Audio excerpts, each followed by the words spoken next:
December 17th, 1944. 05:30 hours. Honsfeld, Belgium. The darkness before dawn hung over the frozen Belgian landscape like a held breath. In a muddy field outside the small village, a massive Tiger tank, 70 tons of steel, armour and precision, German engineering shuddered once and fell silent. The massive Maybach engine, capable of generating 700 horsepower, simply stopped. There was no explosion, no mechanical failure, no enemy intervention. The engine died because there was nothing left to burn. SS Obersturmbannführer Joachim Peiper slammed his fist against the turret hatch in frustration. The metallic clang echoed across the frost-covered earth. His driver attempted to restart the engine. The starter whined uselessly. Peiper climbed down from the turret, his boots crunching on the ice-crusted soil. Joachim Peiper was not an ordinary soldier. At 29 years old, he was one of the youngest regimental commanders in the Waffen-SS, holder of the Knight's Cross with oak leaves and swords, a decorated veteran of the Russian front where he had commanded with brutal efficiency and tactical brilliance. He understood mechanized warfare at its most fundamental level. In modern combat, fuel was not merely supplies. It was the difference between victory and defeat, between conquest and paralysis. It was the lifeblood that kept the war machine alive. He had learned this lesson on the steppes of Russia, where campaigns stretched across endless distances and supply lines collapsed under their own weight. Around his immobilized Tiger, the full scope of German military power sat equally paralyzed. 67 tanks, 149 half-tracks, and nearly 5,000 of Germany's most elite Waffen-SS soldiers, hand-picked, fanatically loyal, combat-hardened veterans, were trapped by a single shortage: fuel. The most powerful armoured spearhead that Germany had assembled for Operation Wacht am Rhein, the Ardennes offensive, was helpless. These were not mere soldiers or ordinary equipment. These represented the apex of German military power in December 1944, and they could not move an inch. Through the morning mist rising from the Belgian hills, Peiper could see the abandoned American positions ahead. Honsfeld was a critical supply depot for the U.S. 99th Infantry Division. The American forces had evacuated so rapidly in the face of the German onslaught that they had left fires still burning in oil drums, coffee still steaming in metal cups, and entire warehouses filled with military supplies. The depot had been abandoned in such haste that American soldiers had not even attempted a strategic withdrawal. They had simply fled before superior German force. But what captured Peiper's experienced attention were the fuel containers, row upon row, of olive-drab American jerry cans, each containing exactly 5 gallons of high-octane gasoline, stacked neatly in pyramids that stretched for perhaps 200 yards. These were not hastily scattered containers. They were organized, preserved, protected. They represented the opposite of military defeat. They represented abundance. 50,000 gallons. Peiper's mind performed rapid calculations. 50,000 gallons meant his Kampfgruppe could continue west.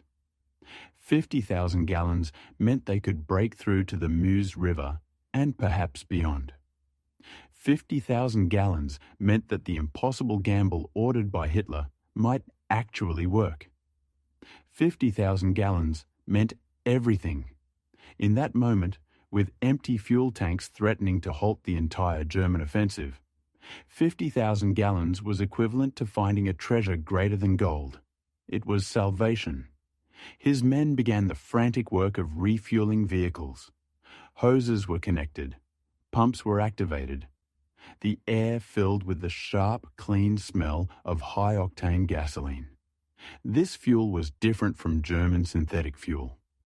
American gasoline had been refined in Texas, shipped across the Atlantic to Liverpool, transported across the English Channel to Normandy, and then trucked 400 miles to this small depot in Belgium. The entire supply chain spanning 6,000 miles had been completed in less than 6 weeks. One of Peiper's subordinates, examining shipping manifests discovered in the depot office, made a stunning discovery. The papers revealed that this fuel had travelled from Texas to New York, then across the Atlantic, then to England, then to France. Each stage of the journey was documented, tracked, verified. Sergeant Wilhelm Hoffmann, who could read English from his father's import business before the war, traced the route. The paperwork was orderly, precise, methodical.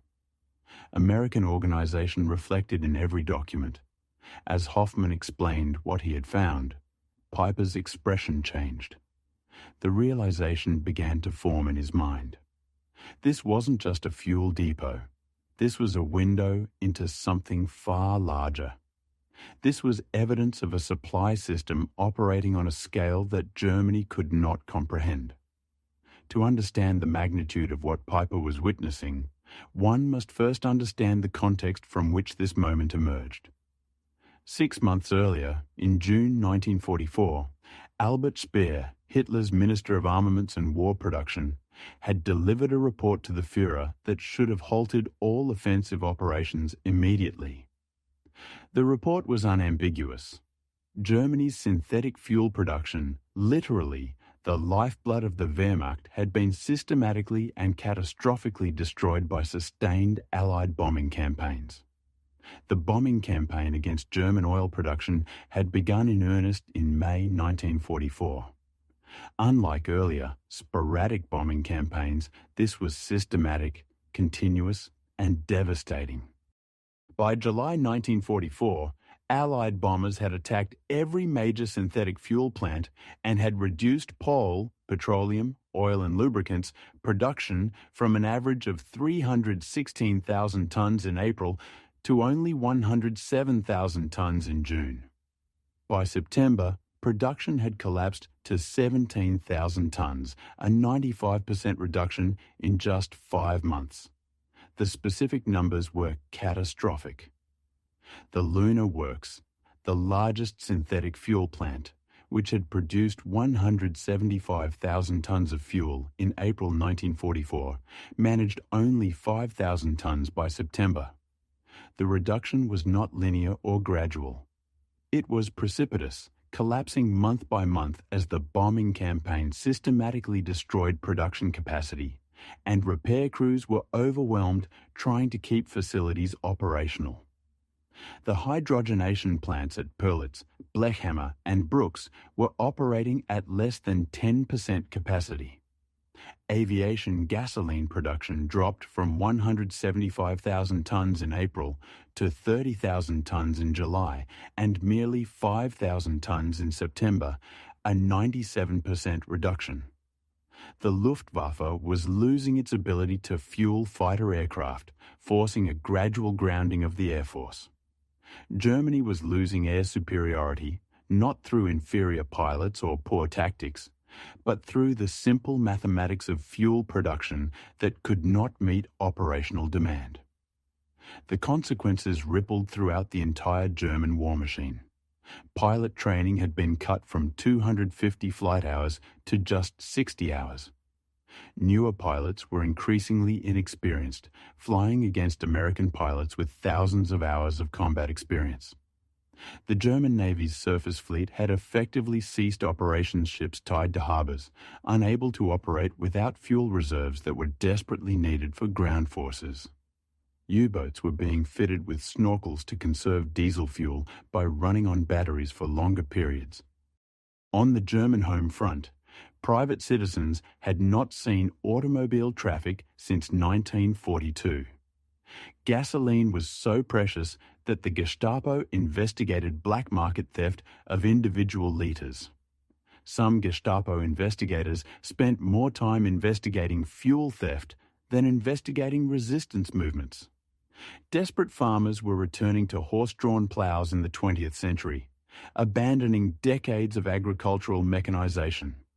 Meanwhile, on the other side of the Atlantic, The United States was producing 67% of the world's oil. In 1944 alone, American refineries produced 1.8 billion barrels of crude oil annually. The daily production rate alone exceeded German annual production.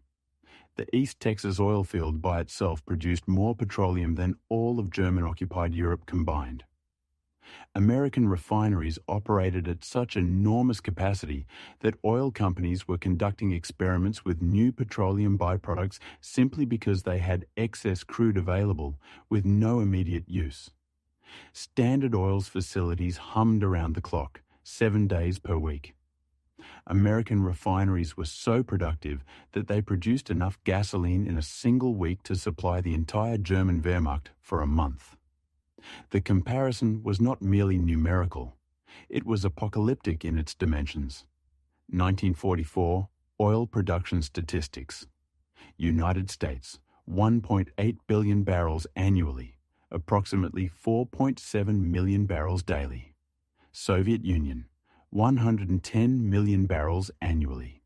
Germany, including synthetic, 33 million barrels annually. Japan, 2.6 million barrels annually. Germany, the most militarily powerful nation in the world in 1939, was now producing less than 2% of American oil production. The Axis powers combined produced less than 2% of American petroleum. This was not a military problem. This was an industrial extinction event.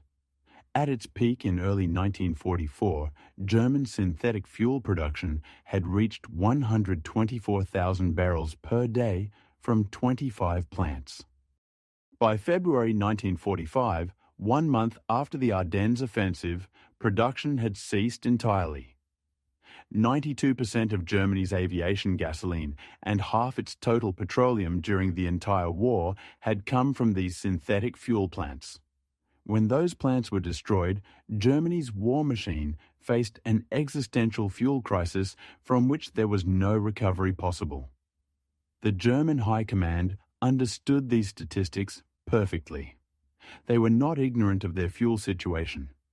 This understanding was precisely why they made a decision that revealed the true depth of German desperation.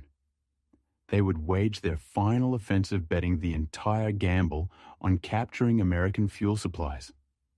Think about the implications of this decision. Germany was not planning a conquest. Germany was planning a theft. Germany was not planning to defeat America through superior tactics or strategy. Germany was planning to win through robbing the Americans of their own supplies. This was not the plan of a militarily confident power. This was the plan of a defeated power refusing to acknowledge defeat. Major Friedrich Simmons of the Wehrmacht's Logistics Command had conducted the calculations with brutal precision. The Ardennes offensive would require 4.5 million gallons of fuel to reach Antwerp. Hitler allocated 5 million gallons for the operation. But the German logistics system was so overextended and strained that only half of the allocated fuel was actually delivered to the front lines due to transportation difficulties, rail disruptions, sabotage, air interdiction, and fuel consumption by the supply system itself. 2.5 million gallons reached the front. 2.5 million gallons, not 5 million. For Kampfgruppe Peiper specifically, the fuel allocation was 31,000 gallons. 31,000 gallons. This quantity was sufficient for approximately 50 miles of combat operations. The distance to the Meuse River was 65 miles. 31,000 gallons was less than half of what was needed to reach even the first major objective. The mathematics of failure were not hidden, they were fundamental to the plan. Germany was not planning to win a war.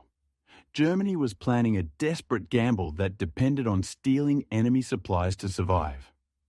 This was not a strategy reflecting military strength or confidence. This was the desperate strategy of a power that had already lost the war, but was too proud to acknowledge it. When you are willing to wage an entire offensive betting on capturing enemy supplies, When you are willing to risk your last reserves on theft rather than victory, you have already admitted defeat. You are simply trying to delay the inevitable.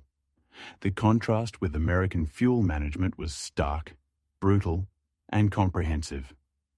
That same December morning, as Peiper's tanks were grinding westward through the fog, Captain James Rose of the U.S. 743rd Tank Battalion, stationed just 20 miles from Peiper's starting position, recorded in his unit diary with bureaucratic calm.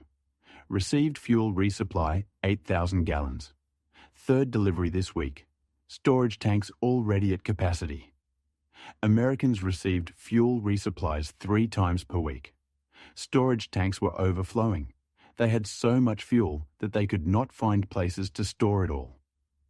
By December 1944, American forces in Europe were consuming 1.2 million gallons per day, while simultaneously receiving 1.4 million gallons daily. They were accumulating reserves while engaged in major combat operations. The American supply system was not merely larger than the German system. It operated on a fundamentally different principle: abundance rather than scarcity, accumulation rather than depletion, waste rather than desperate conservation. How was this extraordinary abundance possible? The answer lay in a logistics system of such sophistication, scale, and efficiency that it existed beyond German comprehension. American logistics in 1944 was not merely military logistics, it was industrial logistics implemented on a continental scale. Operation Pluto Pipeline under the ocean was perhaps the most remarkable engineering accomplishment of the entire war. In the months before D-Day, American engineers had conducted reconnaissance of the English Channel, studied underwater geology, and designed pipes that could be laid across 31 miles of open ocean despite the threat of German submarines and air attacks. The project was classified, secret, defended against every possible threat. 17 separate pipelines were laid across the channel. By December 1944, Operation Pluto had established 17 separate pipelines with a combined delivery capacity of 4,500 tons per day. One day, 4,500 tons. In a single day, Operation Pluto delivered more fuel than Germany had allocated for an entire month.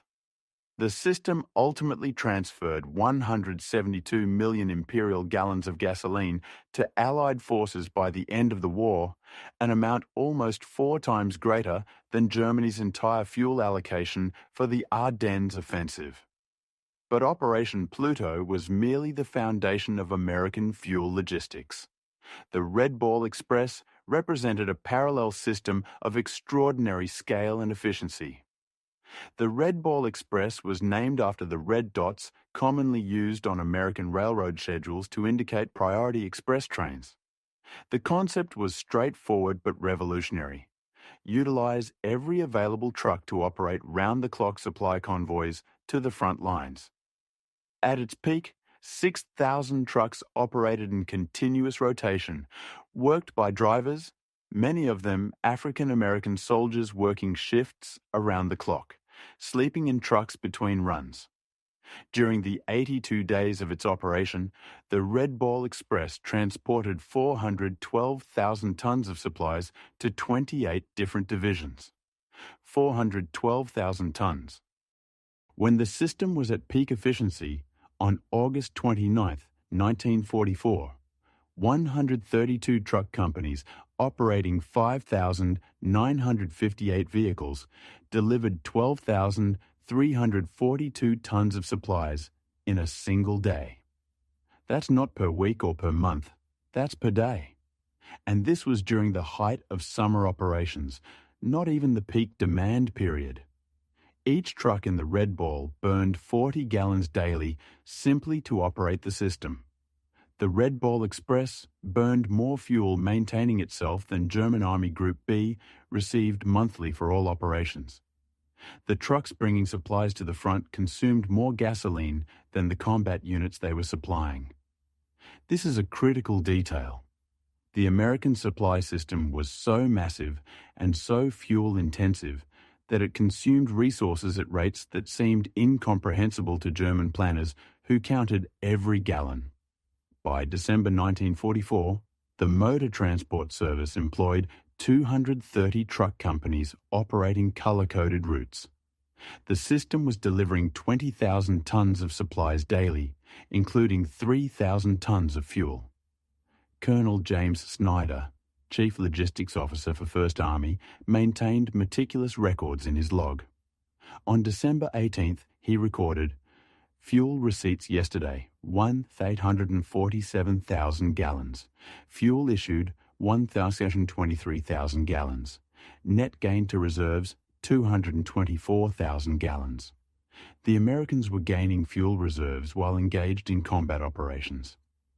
During an offensive, a nation accumulating fuel reserves is a nation operating with unimaginable abundance. The total logistics network extended even further.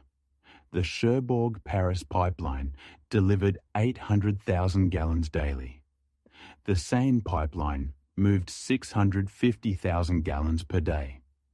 Together, these pipelines and truck systems meant that by December 1944, American forces in northwest Europe were consuming 7.5 million gallons daily while receiving 8.2 million gallons daily.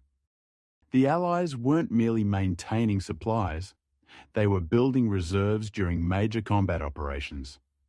They were literally storing fuel while waging war.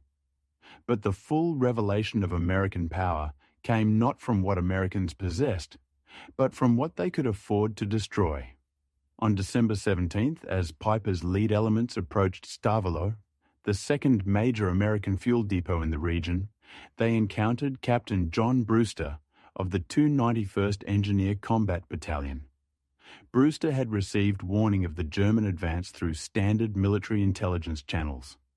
His orders were unambiguous, simple, and devastating. Deny fuel to the enemy at all costs.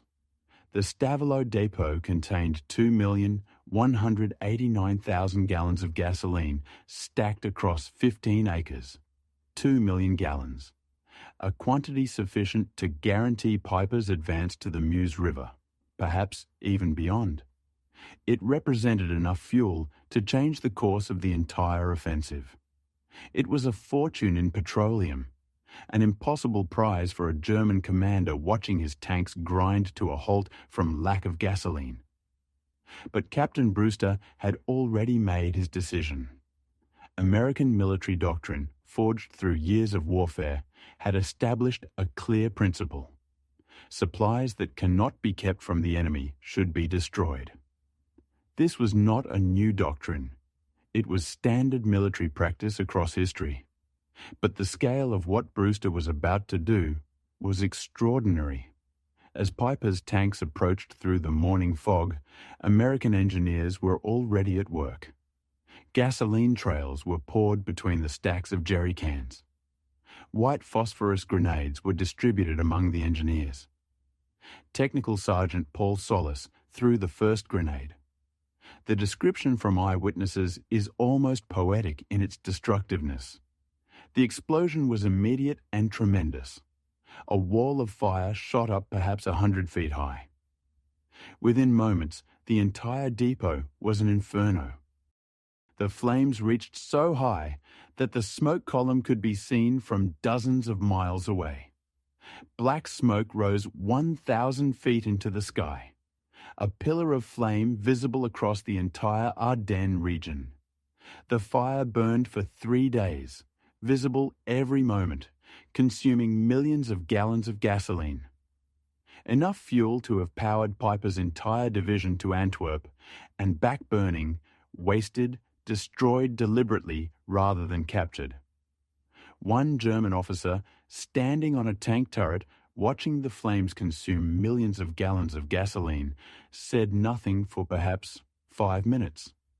Then, his voice barely controlled, "They can afford to burn 2 million gallons to deny them to us. What are we doing here?" What were they doing there? That was the question that would haunt German command for the rest of the war. That was the question that would reshape every officer's understanding of industrial warfare. Across the Ardennes, the same scenario repeated with mechanical regularity. American engineers systematically destroyed fuel dumps rather than risk capture. At Ypres, 1.1 million gallons burned. At Spa, 2.5 million gallons were destroyed. In total, Americans deliberately destroyed over 8 million gallons during the first week of the offensive, a quantity greater than Germany's entire fuel allocation for the entire operation. Americans burned as much fuel as Germany possessed for the whole campaign. They burned it rather than let Germans have it. They burned abundance to prevent capture. By December 18th, Peiper had absorbed all the fuel his vehicles could carry from the captured depot at Honsfeld. He had also begun receiving reports of other American fuel depots in the region. Maps discovered in captured American headquarters indicated the locations of fuel storage sites. But the reports about those locations all contained the same devastating information. The depots were either being evacuated or deliberately destroyed.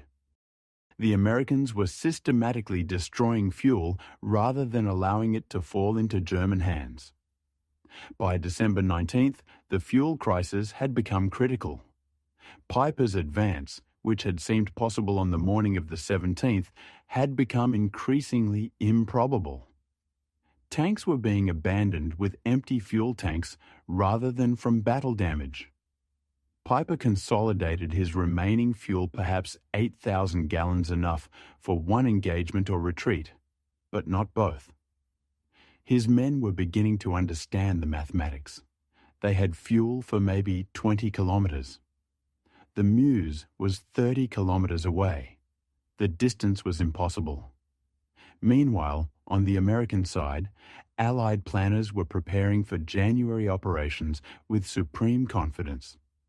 Brigadier General Maurice Gilland requested 245 million gallons for the coming month, an amount approaching the total yearly German fuel production. The request was approved without discussion or hesitation by American supply officers. On December 20th, Peiper received a radio message. Fuel convoy destroyed by Allied aircraft. No resupply possible. Continue with available resources. Peiper called his commanders together for what they all sensed would be a final briefing. The situation was clinical, mathematical, undeniable. They had fuel for perhaps 20 kilometers. The Meuse was 30 kilometers away.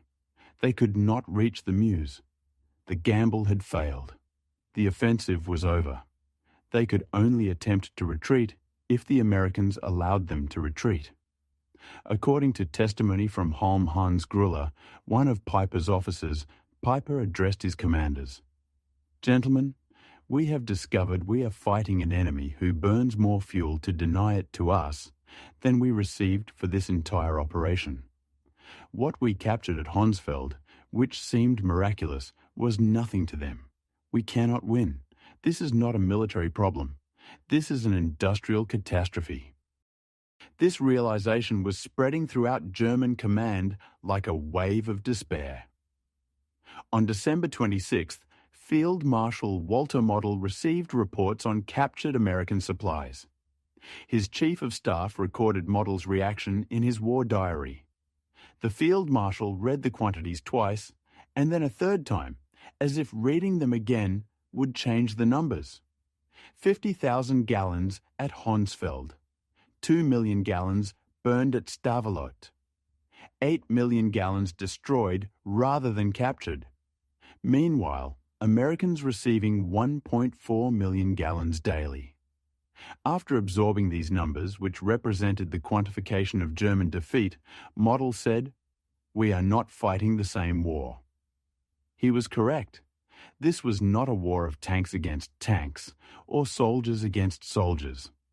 This was a war of industrial capacity against a collapsing industrial system. Germany was attempting to wage mechanized warfare with logistical systems that could not support it.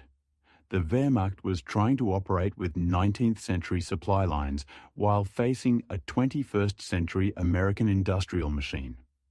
It was asymmetrical not in tactics or strategy, but in fundamental industrial capacity. General Heinz Guderian, one of Germany's greatest military minds and the inventor of blitzkrieg tactics, later wrote, "When Peiper captured 50,000 gallons, meaning everything to him but nothing to Americans, the war was over." The 50,000 gallons represented precisely 0.6% of American daily fuel consumption. The 50,000 gallons were less than a single American armored division consumed in 2 days of operations. Less than the Red Ball Express burned in 3 hours of driving. A rounding error, a statistical footnote, a meaningless quantity to an industrial machine producing 1.8 billion barrels annually. By December 1944, the production ratios between the Allies and Axis had become almost surreal in their disparity. Dr. Richard Overy, the military historian, calculated that Allied to Axis production ratios exceeded 5-1 in major categories. In petroleum, the ratio approached 50-1. These advantages could not be overcome by superior training, tactics, or courage. These advantages could not be overcome by any military means whatsoever. America had produced 324,750 aircraft during the war. Germany, 119,970. Americans built 88,410 tanks. Germany, 46,857. But most significantly, America refined 1.8 billion barrels of oil in 1944 alone, while Germany scraped together 33 million barrels from all sources. German prisoners of war captured during the Ardennes offensive were more shocked by American waste than by American firepower. Seeing American soldiers discard half-eaten rations or use gasoline for heating shattered morale more than artillery bombardment. One captured German officer told interrogators, "We knew your production numbers abstractly, but seeing soldiers waste more than we possessed made them real. Every German who saw your casual abundance knew the war was hopeless." The knowledge spread through letters home despite military censorship. Soldier Ernst Müller wrote, "Americans wash clothes in gasoline. They feed chocolate to dogs. They fire artillery for Christmas. We cannot fight infinity." Other soldiers wrote, "Your soldiers throw away chocolate. My men haven't seen chocolate in 2 years. You burn millions of gallons. We measure by the litre. How can we fight such abundance?" German command attempted to suppress the information, but it was impossible. Every soldier who had seen the American supply depots, who had refueled German tanks with captured American gasoline, who had learned about the burning at Stavelot, they all understood. The myth of German superiority and American weakness could not survive contact with American logistics. German propaganda had repeatedly told soldiers that Americans were soft, incapable, unable to sustain a war of industrial power. Then they discovered Americans could destroy more fuel in 1 week than Germany possessed for the entire campaign. By December 21st, Peiper was surrounded at La Gleize by American forces. The 31st Infantry Division, the 82nd Airborne, the 3rd Armored Division, which combined had a fuel allocation of 340,000 gallons for December 21st alone. Peiper had perhaps 1,000 gallons remaining. The Americans surrounding him had received resupply 340 times greater than the entire fuel reserves of his command. On December 23rd, as weather conditions finally cleared and American aircraft could operate freely, Allied forces flew 2,000 sorties. Each sortie consumed fuel at rates that would have grounded the Luftwaffe for weeks. P-47 Thunderbolts consumed 300 gallons per hour in combat operations. B-26 bombers burned 200 gallons hourly. One day's air operations consumed more fuel than Germany's entire offensive fuel allocation. That night, Peiper abandoned his remaining vehicles and escaped on foot through American lines. Of 4,800 men who began the offensive with Kampfgruppe Peiper, approximately 770 made it back to German lines. Of 119 tanks and assault guns that had begun the operation, 39 remained operational, but were simply immobilized.